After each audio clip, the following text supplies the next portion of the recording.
natin i-view. Ready ka na ba? Deep Dive! Deep Dive! Ito na nga ang binabanatan ni Prof. Richard Hilario. Nasa na ba siya? Richard, nasan ka ba? Ha? Where are Gusto na you? namin eh. Oo, may vindication, ano? Ang daming grabe. Nakikita ko sa status ni, ni Richard. Grabe. Grabe to. Tsaka baka marami kasi siyang makukwento tungkol kay Franco, baka may mga alam siya, di ba? Oo. Na hindi natin alam. Diba? Oo, alam ko nagkaroon niya ng di ba, si Richard. Nagkaroon ng si ano? Franco. Nagkaroon ng ano? Nagkaroon niya ng Baka parang pagkakaibigan kay- before, magkakilala talaga sila. Magkakilala Hindi yung talaga. hindi yung parang kay Baste na they share the bed. Hindi naman, hindi naman. Iba. Hindi naman. Bago pa maging the buzz. Palabas natin ito. Gusto ko lang itanong, unang issue, di ba? Peke naman daw yung mga, yung mark money. Kasi sabi nila, hindi illegal ang aresto. Dahil peke ang mark money, di anong extortion ang naganap? Oo nga. Nakakatuwa talaga itong mga DDS, no? Kasi hindi nila dinedeny na may extortion. Ang sabi lang, peke ang pera. Hindi totoo yung binigay. Una, sa batas, yung merong original na pere, totoong pere, yung 75,000 pesos. Ang tawag po dyan, mark money, yan lang po yung minarkahan. So, hindi kailangan na yung buong 75 million ay totoong pera.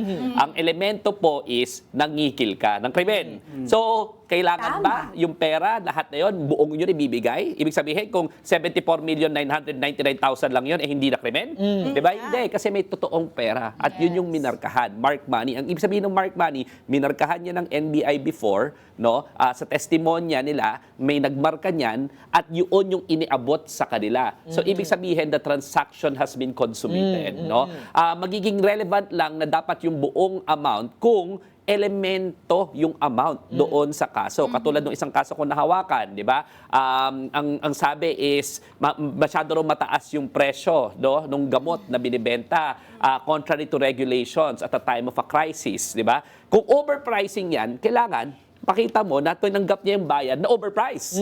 So, pero dito, in this particular instance, hindi elemento ng krimen, ng extortion kung magkano. Kahit yan 10,000, 50,000, 100,000, basta nangingikil ka ng pera in an illegal way at nananakot ka na may gagawin ka kung hindi ka bibigyan ng pera, extortion yon. Whether there was a video or not is of no moment.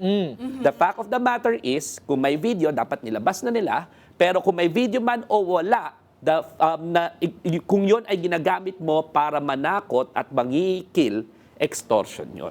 So, criminal act yun. Tsaka wag nating papayagan, ito lang mga kaibigan.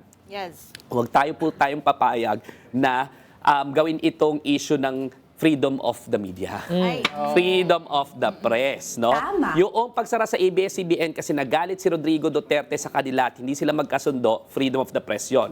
Yung pagpapakulong kay Maria Ressa at pag-i-issue ng warrant of arrest dahil may pinablish siyang kwento, freedom of the press po yon. Yung pagpapakulong doon sa nangingikil ng pera, hindi po yun freedom of the press, no? Pangingikil po yun, kaya po siya nakulong. Malayong-malayo po yun sa malayang pamamahayag sa pangingikil, no? Yung Maria Ressa, yung sa ABS-CBN, malayang pamamahayag yan, hindi yan pangingikil. At wala naman tayong kilalang mga journalist o mamamahayag na kapalit ng hindi paglabas ng kwento, hihingi ka ng pera, di ba? Kasi yan ang hinihingi ng grupo ni Franco Mabanta na meron silang report tungkol daw sa kaugnayan ni dating Speaker Martin Romualdez doon sa flood control projects at hindi nila ilalabas kung sila ay bibigyan ng milyon.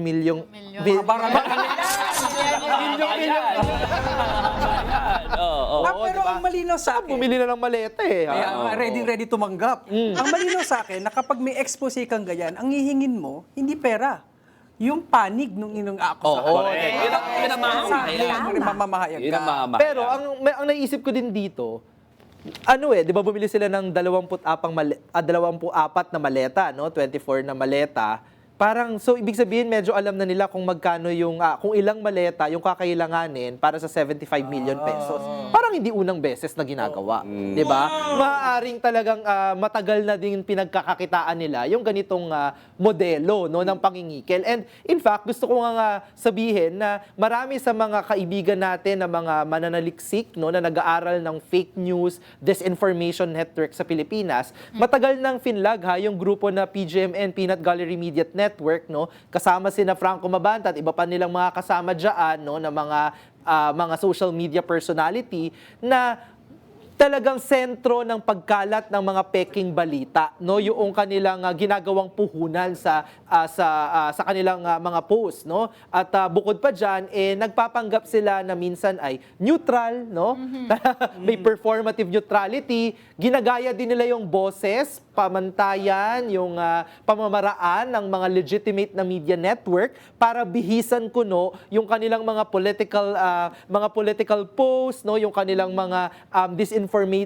disinformative post, no, para bihisan iyon na ito ay galing sa isang legitimate media organization. So talagang bahagi sila dun sa napakalaking problema ng ating kinakaharap ng ating mga kababayan na nilalason din, no, yung information system natin. So good on the NBI na finally din nabitag at nadampot nila si Mabanta at naisawalat, no, yung ganitong klaseng modelo ng PGMA. Yung entrapment, legal yan, Gusto ko lang sabihin. At balikan lang natin na pointing on sa point ni Cleve, balikan natin yung words ni UP Diliman Professor Danny Araw na PGMN are not journalists. Makikita nga natin dyan. And yun nga, gusto ko iklaro nga sa mga nagde-defend dun sa ginawa ng kanilang social media network na yung instigation daw ang ginawa, set up daw yun, hindi daw yun entrapment. So going back to Attorney Dino, legal ang entrapment. Yung instigation, hindi naman instigation yung ginawa sa kanila. Baka pwede natin bigyan ng very quick na pagkakaiba yun dahil nga yun ang pinagtatanggol nila. Yung entrapment, nagdesisyon na nagbubuha ng krimen. Yung tao. Yes. Yung instigation, hindi pa nagdedesisyon ng krimen, pinapainan mo para magdesisyon na gumawa ng krimen. Ito, nanghingi na ng pera eh. Oh. And Diba? nag-coordinate na nga sila kung saan i-drop off, Namili na nga ng maleta eh. Di ba? Saan yung drop-off point, sino magre-receive, at kung hindi, ilalabas supposedly yung video. The decision to commit a crime is already there. Doon sa instigation, wala naman talaga siyang balak na gumawa ng krimen. Pero ini-instigate mo, gawin mo to, ganyan. Diba? Bibigyan mo pa ng mga incentive to do it or disincentives to do it. Yun ang instigation. Malayong-malayo. In this particular instance, nagdesisyon na Nagdesisyon na humingi ng pera. Saka sino ba gumawa ng video, di ba? Paano sila ma-instigate? Sila muna yung gumawa ng video pauna. Di umano na meron silang video na hawak, di ba? Pero kahit din bilang halimbawa outside na lang sa legal arguments, no, iniisip ko lang din, ba't naman ganun kayo kadali na instigate? Kung instigation ito.